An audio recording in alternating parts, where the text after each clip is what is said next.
చిన్నప్పటి నుంచి నాకు బాగా స్పోర్టివ్ స్పిరిట్ ఎక్కువ. నాకు మంచి లీడర్షిప్ క్వాలిటీస్ చిన్నప్పటి నుంచే, కాలేజ్ డేస్ నుంచే మంచిగా లీడర్షిప్ క్వాలిటీస్ ఉండేదాన్ని. లీడర్షిప్ క్వాలిటీస్ మెయింటైన్ చేసేదాన్ని. ఆ క్వాలిటీస్ తో ఉన్న నన్ను మా నాన్నగారు కొంచెం ఆర్థోడాక్స్ కాబట్టి నాకు 19 years కే మ్యారేజ్ చేశారు.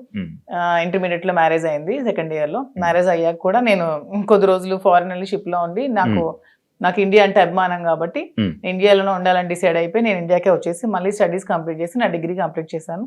కంప్లీట్ చేసి అప్పటికే మా ఇద్దరికి కంపాటబిలిటీ సరిగ్గా లేనందువల్ల నేను ఇంకా నాకంటూ ఒక ఇండిపెండెంట్ గా బతకాలని నిర్ణయించుకొని పెట్రోల్ బంక్స్ అవి స్టార్ట్ చేశాను, రియల్ ఎస్టేట్ చేశాను, కన్స్ట్రక్షన్ చేశాను. సో ఆ ఫీల్డ్లో ఉండేదాన్ని. ఇంకా కొంచెం మైండ్ డీవియేషన్కి డాన్స్ క్లాసెస్ ఫ్రీగా చెప్పాను. ఫ్రీగా చాలా మందికి, వేల మంది పిల్లలకి, విద్యార్థులకి ఫ్రీగా డాన్స్ నేర్పించాను. భరతనాట్యం, లేడీస్కి కోలాటం డాన్స్ అవి నేర్పించాను. చాలా సోషల్ యాక్టివిటీస్ చేశాను.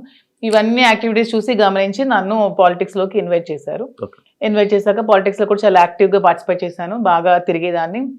బాగా ప్రజలతో ఇంకా కొంచెం మమేకమై తిరిగినప్పుడు నాకు వస్తున్న ఫేమ్ని, నా పడుగుతున్న గ్రాఫ్ని తట్టుకోలేక నా పార్టీలో ఉన్న చాలా మంది నన్ను తొక్కాలని చూశారు.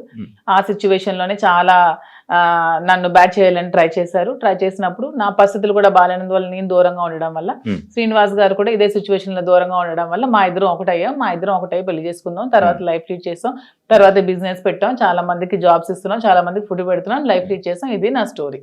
ఇంత ఫాస్ట్ మరి ఇంకా 1000 మందికి ఉద్యోగాలు ఇవ్వాలని నా కళ. త్వరలో నెరవేర్చాలని భగవంతుని కోరుకుంటున్నాను. హైదరాబాద్ లో ఇంకొన్ని బ్రాంచ్లు పెడుతున్నాను.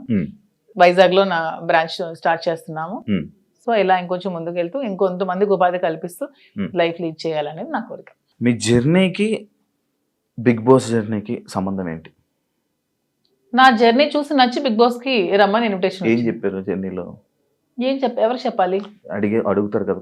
నాకు ఎవరు అడగలేదు. వాళ్ళు చూసి నా దగ్గర అదే లైక్ అదే వదిలేండి. మీ జర్నీకి, ఇప్పుడు బయట ఉన్న జర్నీకి, బిగ్ బాస్ జర్నీకి ఏంటి? బిగ్ బాస్ జర్నీ చేసాక తెలుస్తుంది. బయట ఉన్న జర్నీకి ఇంకా జర్నీ చేయలేదు, చూసారు కదా. వెళ్తున్నాను కదా. మరి నేను జర్నీ చేస్తుంది, మీరు వెళ్తారు. మీరు గోవా వెళ్ళి వచ్చారు బాబు, మీ గోవాలో ఎలా ఉంటుందో తెలుస్తుంది. నేను ఇంకా వెళ్ళలేదు కదా. నేను జర్నీ చేసి వచ్చాక అప్పుడు చెప్తాను. డిఫరెంట్ కదా. ఇప్పుడు